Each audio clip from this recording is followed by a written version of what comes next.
বন্ধুরা, আশা করি প্রত্যেকে ভালো আছো। দেখো, পরপর আমাদের কাছে দুঃখের খবর আসছে যে এএলপি 19 তারিখ এবং 20 তারিখ কিন্তু এক্সাম পুরোপুরি সমস্ত শিফটের ক্যান্সেল হয়ে গেল। কিন্তু এরই মধ্যে তোমাদের জন্য কিন্তু এসছে একটা ভালো খবর।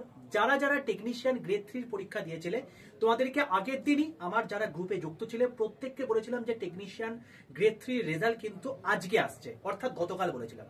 কিন্তু গতকাল না এসে এই মাত্র তোমাদের কিন্তু টেকনিশিয়ান গ্রেড 3 রেজাল্ট পাবলিশ হয়েছে। তুমি দেখতে পাচ্ছ, এটা হচ্ছে সেই ওয়েবসাইট যেখানে তোমার রেজিস্ট্রেশন নাম্বার, তোমার পাসওয়ার্ড অর্থাৎ ডেট অফ বার্থ দিয়ে ক্যাপচা কোড দিলে তুমি কিন্তু পরিষ্কারভাবে বুঝতে পারবে তোমার মানে এক্সামে তুমি পাস করেছো কি করোনি। তো অতি অবশ্যই যদি কেউ পাস করে থাকো আমাদেরকে জানিও। আর এই লিঙ্কটা তুমি পেতে অতি অবশ্যই 6291954979 এই নাম্বারে হোয়াটসঅ্যাপে একটা হাই লিখে পাঠিয়ে তোমাদের যে রেল গ্রুপ আছে সেই গ্রুপের মধ্যে যুক্ত হয়ে যাও। সেখানেই তোমাদেরকে কিন্তু এই লিঙ্কটা আমি প্রোভাইড করে দেবো।